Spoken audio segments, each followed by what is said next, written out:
श्री स्वामी समर्थ मंडळी, जेव्हाही हा श्रीपाद श्री वल्लभ यांचा अध्याय तुमच्यासमोर आला तेव्हा समजून जा तुमच्या भाग्यावर प्रभूंची स्वामींची विशेष कृपादृष्टी पडली आहे आणि आता तुमच्या जीवनात काहीतरी चमत्कार घडणार आहे.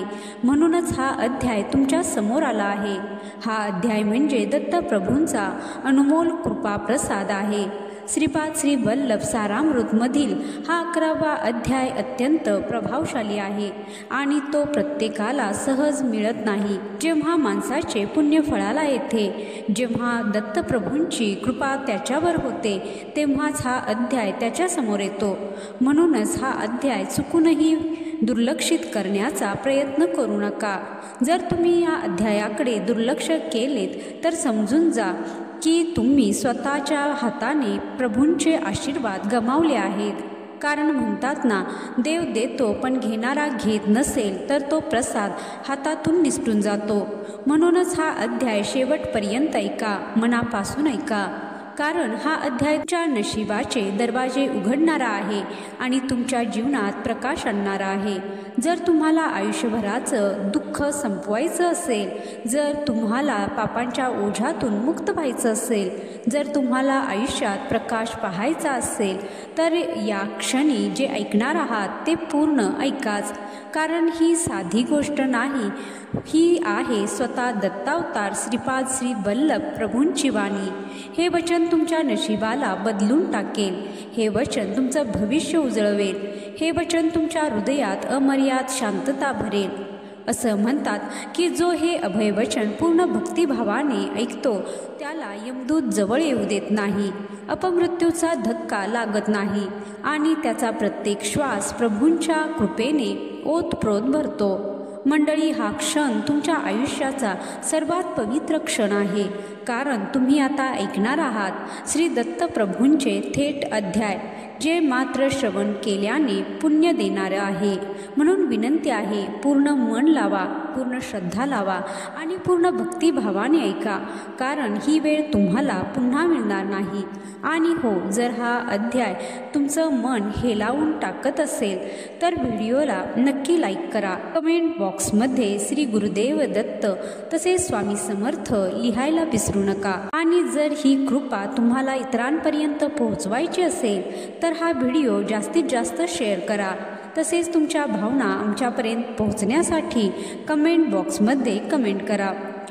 तर आता सर्व भक्तजन आपण भक्तिभावाने म्हणूया, श्रीपादराजं शरणं प्रपद्ये, श्रीपादराजं शरणं प्रपद्ये, श्रीपादराजं शरणं प्रपद्ये. श्रीपाद श्री वल्लभ चरित्र सारामृत अध्याय 11. श्रीपाद श्री वल्लभांचे जन्मरहस्य, बाप नारायणचे दिव्य अनुभव, श्री नरसिंह वर्मास इष्टदेवतेचे दर्शन, बिल्व मंगल आणि चिंतामणी यांचा उद्धार. श्री गणेशाय नमः. ओम द्राम दत्तात्रेयाय नमः. श्री गुरुवे नमः. श्रीपादराजं शरणं प्रपद्ये. दुसऱ्या दिवशी भल्या पहाटेच स्नानादी उरकून शंकर भट्ट कुटीत परतले. सुबैया श्रेष्ठींची उर्वरित कथा ऐकण्यास ते उत्सुक होते.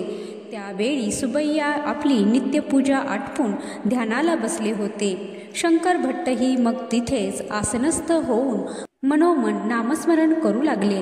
काही घटकानंतर सुबैयाने आपले ध्यान संपवले आणि शंकर भट्टांकडे पाहून म्हणाले, महोदय, तुम्हाला श्रीपाद श्री वल्लभांचा जन्म म्हणजे एक अद्भुत चमत्कार होता हे माहीत आहे का?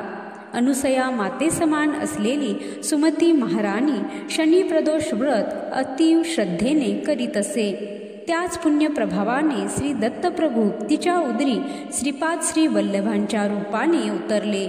योग साधनेत असताना अप्पलराज शर्मा आणि सुमती महाराणी यांच्या नेत्रामधून एक योग ज्योती प्रगट झाली आणि त्या दोन दिव्य ज्योतींचा संयोग होऊन ते तेज सुमती मातेच्या गर्भात प्रवेशले. ही एक अनाकलनीय दैवी योग प्रक्रिया होती. त्यानंतर 9 महिन्यांनी केवळ ज्योतिरूपाने श्रीपाद श्री वल्लभांचा जन्म झाला. केवळ 2 वर्षांचे बालक असतानाच त्यांच्या असंख्य लीला पिठिकापूरवासियांनी अनुभवल्या. अर्थात सर्व देवदेवता स्वरूप असलेल्या दत्तप्रभूंना अशक्य ते काय. प्रभूंच्या लीलांचे स्मरण केले तरी सर्व पातकांच्या राशी सहजच नाश पावतात. श्रीपादांच्या जन्मानंतर अप्पलराज आणि सुमती या दाम्पत्यास 3 कन्याही झाल्या. श्रीपादांच्या पाठची बहीण विद्याधरीचा विवाह मल्हादी घराण्यातील चंद्रशेखर या सत्शील ब्राह्मणाशी झाला, तर दुसरी भगिनी राधेचा विवाह विजयवाटिका या क्षेत्रातील विश्वनाथ कृष्णावधानुलू या विद्यासंपन्न विप्राशी आणि सर्वात धाकटी बहीण सुरेखाचा विवाह मंगलगिरी येथील ताडपल्ली दत्तात्रेय अवधानुलू नावाच्या वेदपारंगत द्विजाशी झाला. गोदावरी मंडलातील तांटकपूर गावातील वाजपेय याजी पौंडरिक महायाग विधिवत करण्यासाठी प्रसिद्ध आहेत. पिटिकापुरम येथील मल्हादी आणि वाजपेय याजींचा निकट संबंध होता. हे वाजपेय याजी इदम ब्राह्म इदम क्षात्रम या सिद्धांताचे पुरस्कर्ते होते. म्हणजेच ते ब्राह्म तेजाने युक्त तर होतेच, तसेच त्यांनी क्षात्र तेजही अंगीकारले होते. कन्नड देशात खास ऋग्वेद पाठाच्या अध्ययनासाठी तांटकपुरातून मायनाचार्युलू नामक वाजपेय याजी यांना पाचारण करण्यात आले होते. तिथे त्यांनी अनेक अडचणींचा सामना करून वैदिक धर्म जागृत ठेवला. मायनाचार्यास माधवाचार्य आणि सायनाचार्य नावाचे 2 विद्वान पुत्र होते. सायनाचार्य हे वेदपारंगत असून त्यांनी वेदश्रुतींवर आधारित ग्रंथलेखन केले होते, तर माधवाचार्य यांनी महालक्ष्मीच्या कृपानुग्रहासाठी तीव्र तपाचरण केले होते. यामुळे प्रसन्न होऊन देवी महालक्ष्मीने त्यांना वर मागण्यास सांगितले असता मी लोखंडा स्पर्श करताच ते सुवर्णमय व्हावे असा कृपाशीर्वाद माधवाचार्यांनी मागितला. तेव्हा आदिशक्ती वदली, वत्सा, या जन्मी हे सर्वथा अशक्यप्राय वाटते. तू दुसरे वरदान मागावेस. त्यावर अत्यंत लीनतेने माधवाचार्य म्हणाले, माते, मी तुला साक्षी ठेवून संन्यास घेत आहे. आणि संन्यास म्हणजे मनुष्याचा दुसरा जन्मच नाही का? तेव्हा माझ्यावर तुझी कृपा व्हावी हीच प्रार्थना आहे. त्याच्या चातुर्याने प्रसन्न होऊन महालक्ष्मीने त्यांना इच्छित वर दिला. संन्यासाश्रम स्वीकारताच त्यांनी आपले नाव विद्यारण्य स्वामी असे घेतले.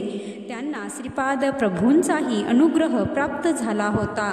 मात्र त्यांचे त्या जन्मी कर्मफळ नष्ट न झाल्याने ते पुढील शतकात सायनाचार्यांच्या वंशात गोविंद दीक्षित म्हणून जन्म घेतील आणि तंजावर प्रांताचे कर्तव्यनिष्ठ महामंत्री होतील असा आशीर्वाद देऊन श्रीपाद प्रभूंनी त्यांचा उद्धार केला. त्यांच्या संन्यास परंपरेतील 3ऱ्या पिढीतील श्रीकृष्ण सरस्वती हे श्रीपाद श्रीवल्लभांच्या पुढील अवतारात त्यांचे दीक्षा गुरु होते. खरोखरच श्री दत्त प्रभू आपल्या साधकांच्या भक्तांच्या सर्व शुभकामनांची पूर्ती करून सदैव त्यांचे कल्याण करतात. एवढे बोलून सुबैया श्रेष्ठींनी श्रीपादांचे नाव घेत त्यांना प्रणिपात केला. त्यानंतर थोडे जलप्राशन करून त्यांनी पुढील कथा सांगावयास सुरुवात केली. श्रीपाद श्रीवल्लभांचा आपल्या आजोबा म्हणजेच बापनार्युलूंबरोबर विशेष स्नेहसंबंध होता. आपण दत्तावतार आहोत हे सिद्ध करणाऱ्या अनेक लीलांची त्यांनी आपल्या आजोबांना अनुभूती दिली होती. शंकरा, 2 भुवयांच्या मध्य बिंदूवर आज्ञाचक्र असते हे तर तुला ज्ञात आहेच. योगी अवतारी महापुरुषांचे हे ज्ञान केंद्र त्यांच्या अतींद्रिय दृष्टीमुळे विकसित झालेले असते. याचमुळे ते भूत, वर्तमान, भविष्य जाणू शकतात. असेच एकदा श्रीपादांनी बापनार्यांच्या भ्रूमध्यात स्पर्श केला आणि त्यांना स्वतःच्या पुढील अवतारासंबंधी अभिज्ञान दिले. आपल्या आजोबांचे आज्ञाचक्र जागृत करून श्रीपाद म्हणाले, तुम्हाला संन्यासाश्रम स्वीकारण्याची मनीषा आहे हे मी जाणतो, परंतु ह्या सृष्टीचक्राच्या मी केलेल्या संकल्पानुसार या किंवा पुढच्या जन्मी देखील हे शक्य नाही. यास्तव माझा पुढील अवतारात मी तुमचे हे रूप घेऊन तुमची कर्मबंधने, वासना आदींचा नाश करणार आहे. तेव्हा समाधीमग्न झालेल्या बापनार्यांना काही क्षणासाठी हिमालयात कठोर तप करणाऱ्या बाबाजींचे दर्शन झाले. पुढच्याच क्षणी ते प्रयाग या महाक्षेत्रातील त्रिवेणी संगमावर स्नान करीत असल्याचे दिसले.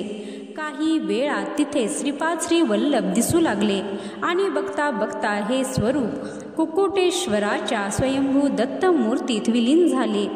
त्याच मूर्तीने अवधूत स्वरूप धारण केले आणि बापनार्याची दुहिता सुमती महाराणींकडून भिक्षा स्वीकारली.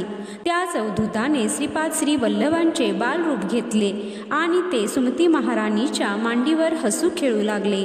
क्षणार्धात ते तान्हे बालक एक 16 वर्षीय युवक दिसू लागले. 2 नद्यांच्या संगमावर आपल्या शिष्यांसहित अनुष्ठान करीत असलेल्या तो संन्यासी रूपातील तेजस्वी युवक हुबेहूब बापनार्यांसारखाच दिसत होता. बापनार्यांकडे पाहून मंद स्मित करीत तो योगी म्हणाला, मला नरसिंह सरस्वती असे म्हणतात. मी गंधर्वपूर येथे वास करतो. इतके बोलून ते नदीतील पुष्पासनावर बसून श्रीशैल्यास गमन करते झाले. तेथील कर्दळी वनात अनेक शतके तपश्चर्या करून पुन्हा एकदा ते जनकल्याणासाठी कोपिनधारी वृद्ध तपस्वी वेशात अवतरित झाले.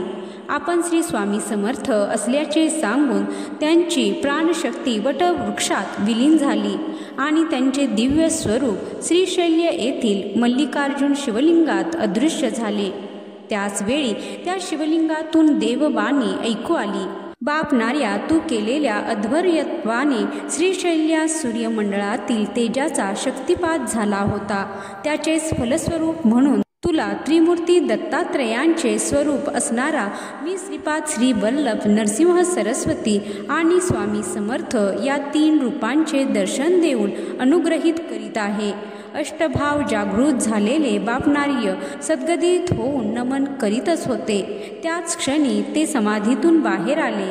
अन काय आश्चर्य, 3 वर्षाचा अतिशय लोभस श्रीपाद त्यांच्याकडे पाहत खट्याळपणे हसत होता. समाधी अवस्थेत आलेल्या त्या दिव्य अनुभवाने आपले जीवन जणू सार्थक झाले आहे असे त्यांना वाटले आणि अतिशय वात्सल्यतेने त्यांनी आपल्या नातवास कवटाळले.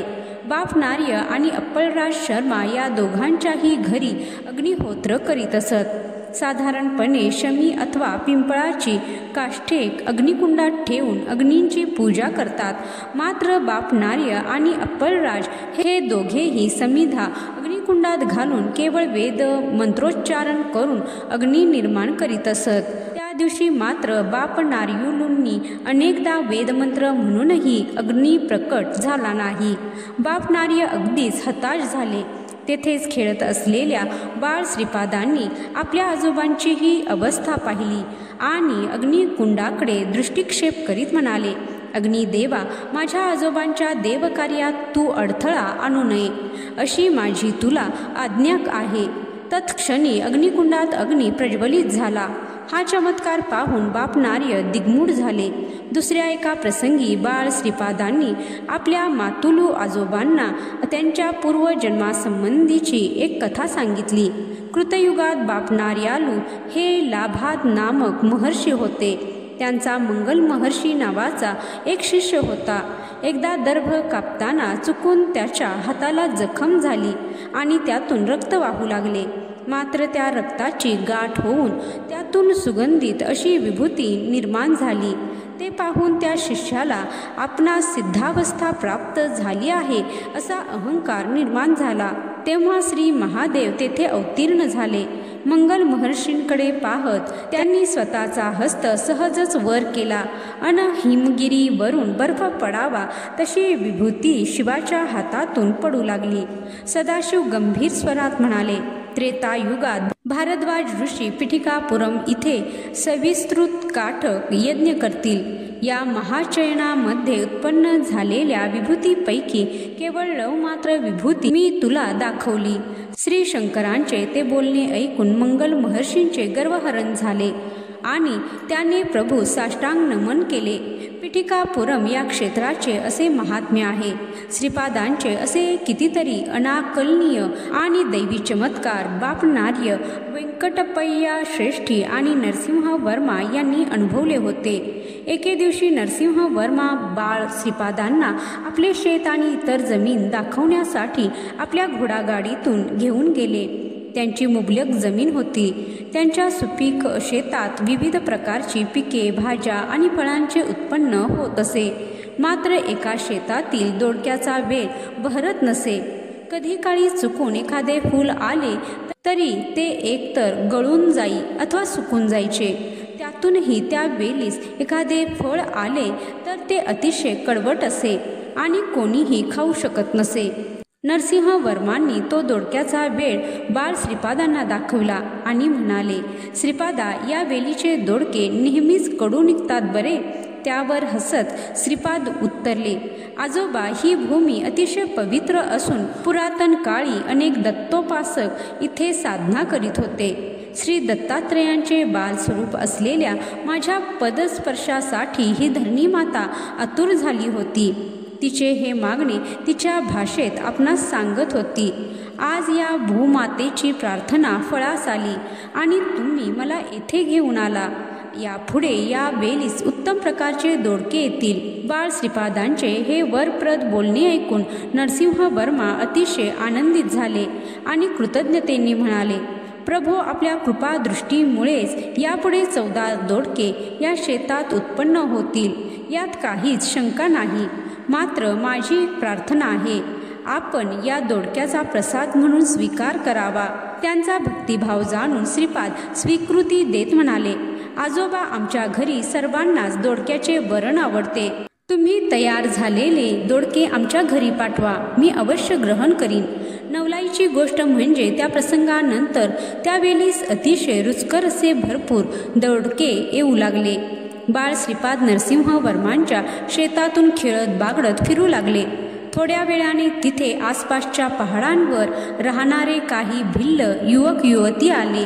ग्रामस्थ त्यांना चेंचू असे संबोधत असे. त्या सर्वांनी श्रीपाद प्रभूंना भक्तिभावाने वंदन केले. त्यावेळी नरसिंहवर्मांना श्रीपादांच्या मुखमंडळाभोवती दिव्य तेजोवलय दिसले. त्यांच्याकडे मंद स्मित करून प्रभू म्हणाले, आजोबा, हे चेंचू लोक नरसिंहावताराशी निगडीत आहेत. ते देवी महालक्ष्मीला आपली बहीण मानतात आणि तिची आराधना करतात.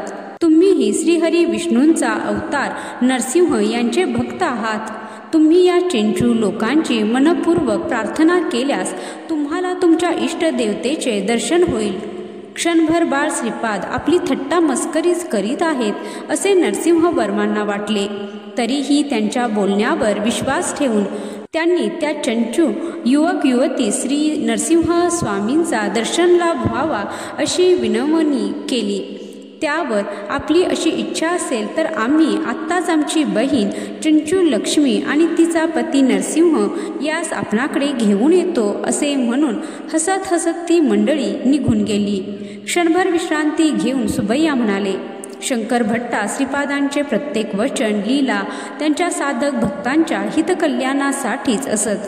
त्यांना अनन्य भावाने शरण आलेले अभक्त पशु पक्षी इतकेच नव्हे तर भूमी यांचाही त्यांनी सदैव उद्धारच केला.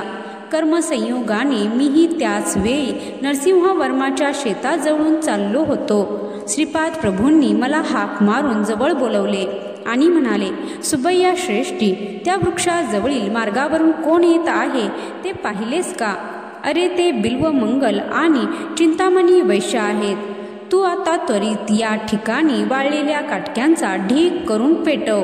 श्रीपादांचे ते बोलणे ऐकून मी आणि नरसिंहवर्मा दोघेही अचंबित झालो. मी प्रभू दाखवीत असलेल्या दिशेने वळून पाहिले तर खरोखरीच माझा मित्र बिल्वमंगल आणि चिंतामणी वैश्या श्रीपाद प्रभूंकडे चालत येत होते. ते दोघेही अजून श्रीपाद प्रभूंजवळ पोहोचलेही नव्हते. तोवर श्रीपादांच्या आज्ञेचे पालन करीत आम्ही सुक्या काटक्या गोळा करून पेटवल्या. जसा त्या शुष्क काष्टांनी पेट घेतला त्यावेळी थोड्या अंतरावर असलेल्या बिल्वमंगल आणि चिंतामणी या दोघांनाही आपले शरीर जणू दहन होत आहे अशी पीडा होत होती. त्या वेदना असह्य होऊन अखेर त्या दोघांनीही शुद्ध हरपली अन ते जमिनीवर कोसळले. त्यांच्या सहाय्यताकरिता आम्ही त्यांच्याकडे धाव घेऊ लागलो, परंतु श्रीपाद स्वामींनी आम्हास थांबवले. काही क्षणात त्या दोघांच्याही शरीरातून त्यांच्यासारख्या दिसणाऱ्या 2 काळ्या आकृती बाहेर पडल्या आणि रुदन करीत त्या अग्नीत भस्मसात झाल्या. या अकल्पित प्रकारानंतर बिल्वमंगल आणि चिंतामणी दोघेही शुद्धीवर आले. तिथे श्रीपादांना पाहताच त्या दोघांनीही त्यास अतीव श्रद्धेने वंदन केले आणि सद्गदित होऊन आपली कहाणी सांगू लागले.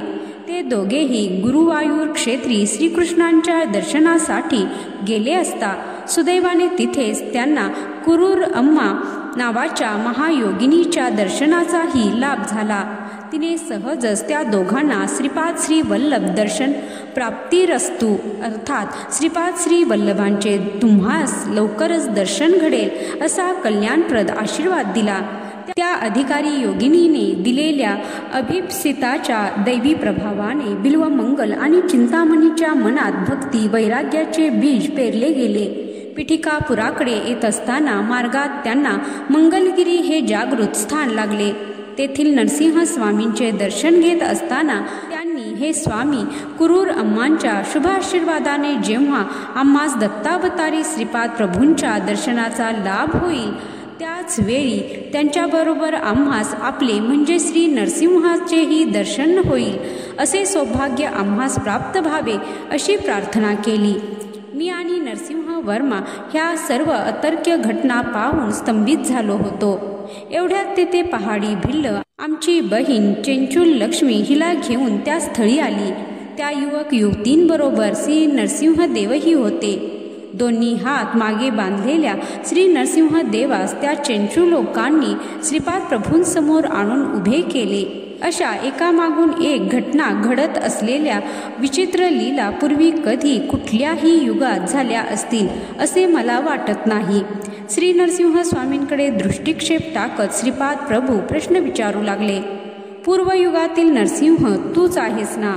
ही चेंचू लक्ष्मी तुझी पत्नीच आहे ना? आणि तू हिरण्यकश्यपूचा वध करून आपला भक्त प्रल्हाद याचे रक्षण केले होतेस ना? उत्तरादाखल श्री नरसिंह देवानी त्रिवार होकार उच्चारला. त्याच क्षणी श्री नरसिंहदेव व चेंचू लक्ष्मी हे दिव्य ज्योतीत रूपांतरित झाले आणि श्रीपाद प्रभूंच्या शरीरात विलीन झाले.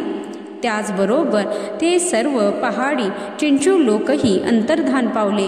श्रीपाद स्वामींची कृपा आणि आशीर्वचनामुळे माझा मित्र बिल्वमंगल महर्षी झाला आणि चिंतामणी योगिनी झाली. त्यावेळी या चित्रविचित्र घटना घडलेल्या नरसिंहवर्माच्या जमिनीवर लवकरच एक ग्राम निर्माण होईल आणि त्या गावाचे नाव चित्रवाडा असेल अशी श्रीपाद श्री वल्लभांनी भविष्यवाणी केली. अर्थात हा देखील दत्तप्रभूंचाच सिद्ध संकल्प होता. हे सत्य आहे. हा कथाभाग वाचून सुबैया श्रेष्ठींनी उच्च स्वरात 3दा श्रीपाद श्री वल्लभांचे नाव घेतले आणि मोठ्या भक्तिभावाने प्रभूंचा जय जयकार करू लागले. स्वामींच्या या अघटित सामर्थ्यलीला ऐकून स्तिमित झालेले शंकर भट्ट यांच्याही नकळत या जय जयकारात सुबैयांना साथ देऊ लागले. श्रीपादराजम शरणम प्रपद्ये. अध्याय फलश्रुती. दुर्गुणांपासून मुक्ती. तर मंडळी, हा श्रीपाद श्री वल्लभ सारामृत अध्याय ऐकत असताना तुम्हालाही आतून काहीतरी हल्ल्यासारखं वाटलं असेल. हे काही योगायोग नाही, हे स्वतः श्रीपाद प्रभूंचं आशीर्वादाचं चिन्ह आहे. प्रत्येक शब्द हा कृपारूप आहे. प्रत्येक वाक्य हे तुमच्या जीवनाला नवं वळण देणारं आहे हे लक्षात ठेवा. जो भक्त हा अध्याय श्रद्धेने ऐकतो तो केवळ स्वतःच नाही तर आपल्या पिढ्यानपिढ्यांचे भाग्य उजळवतो. प्रभूंच्या कृपेने सुदुःख नाहीशी होतात, संकट दुरावतात आणि जीवनात शांती, समाधान आणि चमत्कार होतात. म्हणून मी तुम्हाला सांगतो, आज तुम्ही जे ऐकले ते फक्त कानांनी नाही तर मनाच्या खोल कप्प्यात साठवा, कारण हेच तुमच्या उद्याचा मार्ग उजळणार आहे. आता प्रभूंचं नाव घ्या. श्रीपादराजम शरणम प्रपद्ये आणि मनापासून प्रार्थना करा. प्रभूंची कृपा तुमच्या जीवनात अखंड वाहत राहो. जर तुम्हाला या अध्यायाने स्पर्श केला असेल तर हा दिव्य प्रसाद इतरांपर्यंत नक्की पोहोचवा, नक्की शेअर करा. जय श्री स्वामी समर्थ. जय श्री गुरुदेव दत्त.